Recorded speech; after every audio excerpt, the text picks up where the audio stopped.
Hi. Betting రాయలకి, betting రాజులకి చక్రవర్తి మన సోనూ సూద్ అండి. మామూలు చిన్న చేపలు, సొర చేపలు కాదు. ఈయన ఏకంగా డైనోసార్. బెట్టింగ్ సామ్రాజ్యానికి, మాఫియాకి ఈయన అధినేత. ఈయన తర్వాత ఇంకెవరు లేరు. సో, అటువంటి సోనూ సూదు రా కలియుగ కర్ణుడు అన్నారు. కరోనా టైంలో ఆయన్ని కలియుగ కర్ణుడు అన్నారు. యెస్, నిజమే. అటువంటి కలియుగ కర్ణుడు రాక్షసుడిగా ఎలా మారారు, వేల కోట్లు ఎలా సంపాదించారో ప్రూఫ్‌లతో సహా చూపిస్తాను. ఈయన హర్ష సాయికి అన్నయ్య లాంటివాడు. ఎందుకంటే ఇద్దరిది ఒకటే పత్తి వ్యాపారం, దైవ సహాయం. సో, ఇతని గురించి చాలా బావుంటది. చాలా చాలా ఇంట్రెస్టింగ్‌గా ఉంటది. పూర్తిగా చూడండి. ఫస్టు ఈ వీడియోకి 1,00,000 లైకులు కావాలి. నొక్కండి, నొక్కండి, నొక్కండి. ఆ! ఆ! అమ్మయ్య! ఆ లైకులు. సో, వచ్చిన 1,00,000 లైకులు ఈ వీడియో అమౌంటు అంతా కలిపి బెట్టింగ్ యాప్‌లో చనిపోయిన బాధితుల కుటుంబాలకైతే చివరాఖరులో అందజేయడం జరుగుతుంది. ఓకే. సో, వీడియోలోకెళ్ళే ముందు మళ్ళీ మళ్ళీ చెప్తున్నానండి. మొత్తం బెట్టింగ్ యాప్స్ అందరూ బంద్ చేసేశారు. మన యాంకర్లు, బిగ్ బాస్ షో వాళ్ళు, జబర్దస్త్ షో వాళ్ళు, ఆ తర్వాత ఇన్‌ఫ్లుయెన్సర్సు ఎక్కడికక్కడ ప్యాకప్ అయిపోయారు. కానీ హర్ష సాయి మన దేశాన్ని వదిలి దుబాయ్‌లో దాక్కున్నాడు. సో, ఆయనకు డబ్బులు కావాలి కాబట్టి ఆయన అసిస్టెంట్లు, ముసుగు వీరులు ఎవరైతే ఉన్నారో ఈ అబ్బాయి ఈ ఇద్దరు కలిపి దుబాయ్‌లో బెట్టింగ్ విపరీతంగా రోజు ఈరోజు రాత్రి కూడా ఏశారండి. విపరీతంగా టెలిగ్రామ్‌లో బెట్టింగ్ ఏస్తున్నారు. సో, మనోళ్ళు అలవాటు పడ్డారు కదా! తాగుడుకి, స్మోకింగ్‌కి బానిసలైపోయిన బ్యాచ్ ఎవరైతే ఉంటారో, ఈ బెట్టింగ్‌కి బానిసలైపోయిన వాళ్ళు దుబాయ్ అకౌంట్స్‌లోనేసి మరీ ఆడేస్తున్నారండి. సో, వీళ్ళిద్దరూ దుబాయ్‌లో ఉన్నారు. వీళ్ళ ఇన్ఫర్మేషన్ మీకు ఎప్పుడు, ఎక్కడ తెలిసినా ఇమ్మీడియేట్‌లీగా తెలియజేయండి.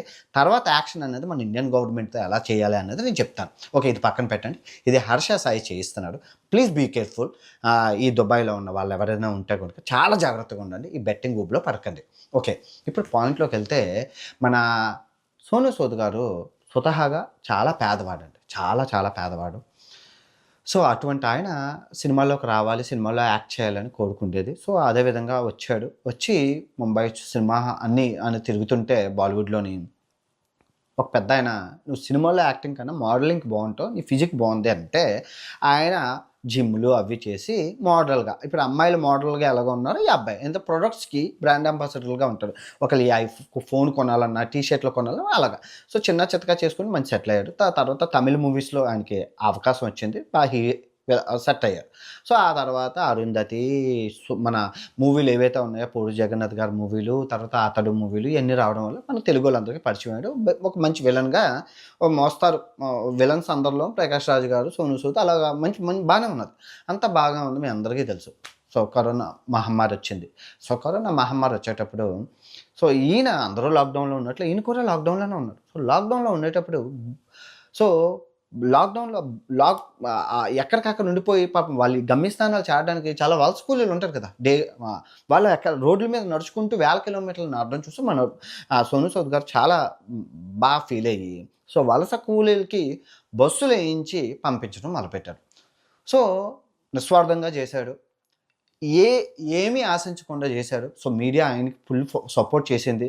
ఆ తర్వాత చాలామంది ఫండ్స్ ఇచ్చారు. మేము ఎలాగో చేయలేకపోతున్నాం, స్ట్రక్ అయిపోయాం, నువ్వు చెయ్యు అని చెప్పిస్తే, ఆయన ఆ ఫండ్స్, చారిటీ ఫండ్స్ తీసుకొని ఇంటర్నేషనల్‌లో ఉన్న వాళ్ళని కూడా తీసుకొచ్చారంటే చేసుకోండి. 1,500 మొత్తం దగ్గర దగ్గర ఆయన హెల్ప్ చేసిన వాళ్ళు 1,00,000-2,00,000 మంది ఉంటారు.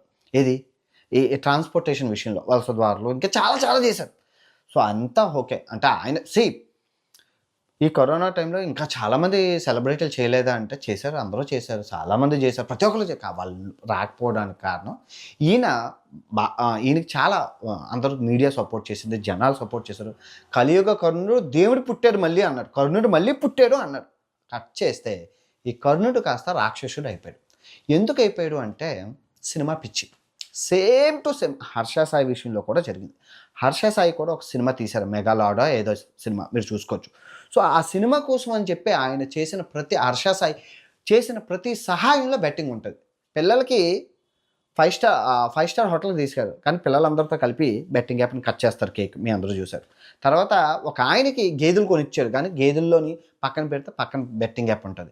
చేసిన ప్రతి సహాయంలోని బెట్టింగ్ యాప్‌ని జోడించి 100 మందిని చంపి, ఆ వచ్చిన ఒక్క డబ్బుతో ఒకరికి సహాయం చేసి ప్రజల్లో దేవుడిగా ఈయనైతే చలామణి అయ్యాడు. Same theory. ఇది కూడా ఇదే. ఈయన కూడా అంతే. దేనికోసం చేసావు హర్ష సాయి అంటే సినిమా కోసం. మరి సినిమాకి డబ్బులు ఎవరిస్తారు?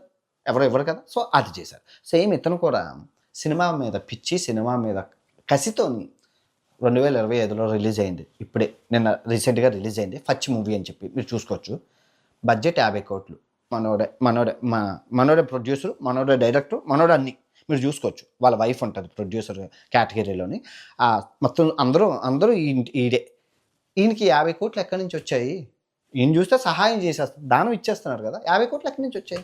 సినిమా అట్టర్ ఫ్లాప్ మీరు చూసుకోవచ్చు. కలెక్షన్స్ అంతా కలిపి 20 కోట్లు వచ్చాయి. 30 కోట్లు నష్టం. ఎలాగా? బెట్టింగ్ యాప్‌లు. సో, ఈ అబ్బాయి మీద కేసులు అవ్వలేదంటే ఆఫ్‌కోర్స్ అయ్యాయి. ఇప్పుడు ఆయనకి లుకౌట్ నోటీసులున్నాయి. లుకౌట్ నో సారీ కేసులున్నాయి. చాలా జరుగుతున్నాయి. కేసులవుతున్నాయి. మా అరెస్ట్ వారెంట్లు జారీలయ్యాయి. చాలా స్కామ్‌లు చేశారు. ఆయన చేసిన బెట్టింగ్ యాప్‌లు ప్రపంచం అంతా మారుమోగుతూ ఉన్నాయి. వీడియోలు అలా రన్నింగ్ అవుతున్నాయి. మీరు కూడా చూసారు ఆయన చేసిన బెట్టింగ్ యాప్‌లు ఎంత విధంగా ఎందుకు చేశారు? ఇప్పుడు ఆయనకు తెలీదా? ఇంతమందికి పేదవాళ్ళకి, ఇంత కూలీలకి సహాయం చేశారు కదా! ఆయనకు తెలీదా అండి? తెలుసండి.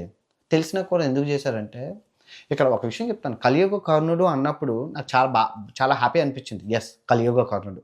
కర్ణుడు మీకు దాన వీర శూరకర్ణ కర్ణుడు మించినోడు ప్రపంచంలో లేడు. అంత గొప్ప నాకు కర్ణుడు అంటే చాలా, చాలా ఇష్టం. కానీ అన్ని పుణ్యాలు చేసినా అధర్మం వైపు ఉన్నాడు కాబట్టి ఆయన పతనం స్టార్ట్ అయింది.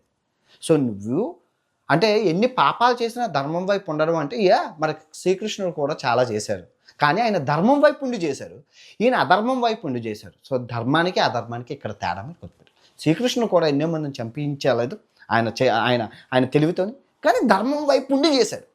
అధర్మం వైపు ఉండి చేయడం, ధర్మం వైపు ఉండి చేయడానికి తేడా ఇదే. ఇంకోసారి మళ్ళీ చెప్తాను, చాలా బాగుంటుంది ఈ టాపిక్, ధర్మం అధర్మం అనేది. సో, అటువంటి కర్ణుడు కూడా ఎన్నో దానాలు చేశారు. కానీ ఎన్నో ఆఖరికి శక్తివంతమైన కవచకుండలాలు ఇచ్చేటప్పుడు కూడా ఇంద్రుడు నీకేం కావాలి అంటే, ఇప్పుడు నేను ఇచ్చాను దానం, నా చెయ్య పైన ఉంది, నీ చెయ్యి కిందనుంది. ఇప్పుడు నువ్వు నాకు ఇస్తే నా చెయ్యి కిందన ఉంటుంది, నీ చెయ్యి పైన ఉంటుంది. ఇప్పుడు నేను ఇచ్చిన దానం నువ్వు మళ్ళీ నాకు తిరిగి ఏవైనా ఇస్తే అదే వ్యాపారం అవుతుంది. ఆ వ్యాపారం నేను చేయదలుచుకోలేదు. చచ్చిపోయినంత వరకు నేను ఇలా దానవీర శూర కర్ణుల్లాగే ఉంటానని చెప్పి చివరికి ఈయన చేసిన దానాలన్నీ లాస్ట్ అర్జున్ వేసే బాణం తగలకపోతే దానికి కారణం ధర్మదేవత చుట్టూ ఉంటుంది. ఇన్ని దానాలు చేసినని నేను చంపనివ్వనన్న ధర్మదేవత చుట్టూ ఉంటే శ్రీకృష్ణుడు పోయి ఆ ధర్మాన్ని నాకు ఇచ్చేసా అంటాడు. తప్పే కదా! అయినా కూడా ధర్మాన్ని కూడా ఇచ్చేస్తారు. చిచ్చి ఆయన చావుని ఆయన నెత్తి మీద తెచ్చుకుంటాడు. కాకపోతే అధర్మం వైపు.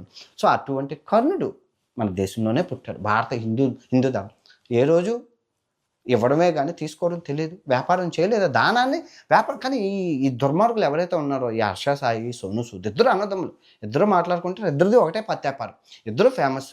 మళ్ళీ ఈయనకించి 30 లక్షల మంది 3 కోట్ల మంది ఫాలోవర్లు, ఈయనకించి 3 కోట్ల మంది. ఇద్దరు పెద్ద తలకాయలే. ఎందుకంటే ఈ హర్ష సాయి కూడా హిందీలో చేస్తున్నారు వీడియోలు. సో, ఇద్దరు బ్యాలెన్స్ అయింది. మీరు చెప్పండి, వీళ్ళు ఎందుకు ఇలా చేస్తున్నారు అంటే, ఇంకో చెప్పుకుంటూ పోతే డొక్కా సీతమ్మ మీ అందరికీ తెలుసు. నిజంగా చేతికి వెన్నుముక లేకుండా సహాయం ఇక్కడ నేను చేశాను సహాయం, మీరు చేశారు, ప్రతి ఒక్కరు సహాయం చేస్తారండి. కొందరు షో ఆఫ్ కోసం కెమెరా ఓపెన్ చేసి వీడియోలు తీసి పెడతారు. కొందరు తెలుసుకోరు. ఈ చేతితో చేసిన దానం ఈ చేతితో తెలియకూడదు అంటారు. నేను కూడా మీరు నమ్ముతారు, నాకు ఎంత చేతనైతే నా దగ్గర ఎంత ఉంటే అంత నేను దానం చేశాను. కొన్ని బయటకు వస్తాయి, కొన్ని బయటకు రావు. కొన్ని సందర్భానుసారం చెప్పాల్సి వస్తుంది, చెప్పుకొని పోతాయి. కానీ ఏ రోజు దాన్ని వ్యాపారం చేయలేదు. కానీ వీళ్ళు చేసిన ప్రతిదీ వ్యాపారం రూపంలోనే ఉంటుంది. ఎవరు సహాయం చేయమంటున్నారో, ఎవరు బెట్టింగ్ యాప్. నువ్వు బెట్టింగ్ యాప్లు చేయకుండా ఇంకా చాలా ప్రొడక్ట్స్ లేవు. టీషర్ట్లు అమ్ముకోవచ్చు, కప్పులు అమ్ముకోవచ్చు, ఇదైతే పత్తి గింజలు అమ్ముకోవచ్చు, ఎన్నైనా అమ్ముకోవచ్చు, ఏదైనా చేయొచ్చు. ఇప్పుడు ఈ హర్ష సాయి అనే అబ్బాయి విశాఖపట్నంలోని ఎన్ని షాపింగ్ మాల్లు లేవు. అన్ని షాపింగ్ మాల్లు చేసుకుని వచ్చే డబ్బు కన్నా ఒక్క బెట్టింగ్ యాప్ 20 సెకండ్లో 10 కోట్లు వస్తాయని అబ్బాయే చెప్పాడు కదా. 20 సెకండ్లో 10 కోట్లు, 20 సెకండ్లో 10 కోట్లు ఎందుకు ఇస్తున్నారని మీరు ఎప్పుడైనా ఆలోచించారా? ఏంటి అంత గొప్ప 20 సెకండ్లో 10 కోట్లు వచ్చే వ్యాపారం ఏంటి? ఇప్పుడు ఈ ఈడీ ఎండోర్స్మెంట్ డిపార్ట్మెంట్ ఎందుకు దిగింది రంగంలోకి? ఇంత హవాల చేప కింద నీరులాగా ఇంత జరుగుతుందని. ఇప్పుడు సోను సూద్ మీద కేసులు లేవంటే చాలా ఉన్నాయి, రన్నింగ్లో ఉన్నాయి. ఆయన కూడా అటెండ్ అవుతున్నారు, ఆయన కూడా ఎక్స్ప్లెనేషన్ ఇచ్చుకుంటున్నారు. ఆయన కూడా తప్పే అండి, కర్మ ఎవరినే వదలదు. మొన్న వాళ్ళ ఆవిడకి యాక్సిడెంట్ కూడా అయింది, సోను సూద్ గారు ఆవిడకి. నేనేం చెప్తానంటే, నువ్వు సహాయం చెయ్యకపోవు, ఎవరేమన్నా భగవంతుడు కూడా అన్నాడు, నువ్వు సహాయం చేయకపోయినా పర్వాలేదు కానీ హాని చేయకు. దేవుడు మన మన కర్మ సిద్ధాంతం ఏం చెప్తుందంటే భారతదేశంలో సహాయం చేయకపోయినా పర్వాలేదు కానీ హాని చేయకు. కానీ వీళ్ళు సహాయం చేస్తూ హాని చేస్తున్నారు. ఏమంటే సహాయం చేయడానికి ఈ హాని చేయాలంటున్నారు. అంటే బెట్టింగ్ యాప్స్ ప్రమోట్ చేయాలంటున్నారు. ఎక్కడ ఆగుతున్నదండి? ఎవరు ఆగుతున్నారు? ఎవ్వరు ఆగట్లేదు. ఇప్పుడు వీళ్ళు వీళ్ళు ఇక్కడ ఇండియా నుంచి అవ్వట్లేదైనా దుబాయ్ వెళ్ళి దుబాయ్లో చేయిస్తున్నారంటే అర్థం చేసుకోండి. మీరు దుబాయ్ వెళ్ళి దుబాయ్లో చేయిస్తున్నారు బెట్టింగ్ యాప్స్ని. ఎలా అరికట్టగలరు చెప్పండి? ఇప్పుడు పాకిస్తాన్, ఈ చైనా మన భారతదేశాన్ని ఎక్కడ టార్గెట్ చేయాలి? ఏ సందు దొరికినా టార్గెట్ చేయడానికి వాళ్ళు 1000 కళ్ళతో వేచేస్తున్నారు. ఎందుకంటే ఈ యుద్ధం ఎలా అంటే బాంబులే వేయక్కర్లేదండి. మన భారతదేశానికి వెన్నుముక యువత. ఆ యువతను మనం డిస్ట్రాయ్ చేసేస్తే పోతుంది. మీరు చెప్పండి, ఈ ఐపీఎల్ సీజన్లో విపరీతంగా బెట్టింగ్ జరగాలి. లాస్ట్ ఇయర్ జరిగింది. ఈ ఇయర్ ఎందుకు జరగట్లేదు? మీరు చెప్పండి, ఎందుకు జరగట్లేదు? ఇంటికో పువ్వు ఈశ్వరుడికో దండ అన్నట్లు ఎంతోమంది ఎన్ని వీడియోలు పోలీసుల రంగంలోకి, సీఎంల రంగంలోకి దిగడం బట్టే నియంత్రించగలిసాం. అది అవేర్నెస్లో భాగంగా నేను కూడా ఎన్ని దెబ్బలు తిన్నా, ఎన్ని మంది తిట్టినా ఐ డోంట్ కేర్. అది పక్కన ఈ చెవితో విని ఈ చెవితో వదిలేయడమే తప్ప నా గురి బెట్టింగ్ యాప్ల మీద అవగాహన ఇవ్వడం. అది ప్రజల్లోకి వెళ్ళాలి. వెళ్ళినంత వరకు వాళ్ళు ఇంకా దానికి ఒక పర్ఫెక్ట్ సొల్యూషన్ వస్తుంది. ఇంతవరకు వచ్చింది. ఇంకా మెట్రో మీద బెట్టింగ్ యాప్లు ఉన్నాయి అన్నారు. వెళ్ళి చూడండి, మెట్రో బెట్టింగ్ యాప్, ఆ ఎండీ కూడా జైల్లోకి వెళ్ళిపోయారు. అయిపోయిందిగా, కేల్కతం దుకాణం బంద్. ఇంకా ఐ విష్ మీరు నాకు సపోర్ట్ చేస్తారని కోరుకుంటున్నాను. మళ్ళీ చెప్తున్నాను, దీన్ని పూర్తిగా నాశనం చేసి యువతను సన్మార్గంలో నడిపించాల్సిన బాధ్యత మన అందరిది. ఓకే, ఈ వీడియో ఎంతటితో సమాప్తం. తిరిగి మరో పెద్ద, ఇంకా ఈ సోను సూద్ కన్నా ఇంకా పెద్ద పత్తిగింజ రాబోతున్నాడు. అసలు ఆయన గురించి తెలుసుకున్నాక షాక్ అయిపోతారు మీరు. Okay, bye.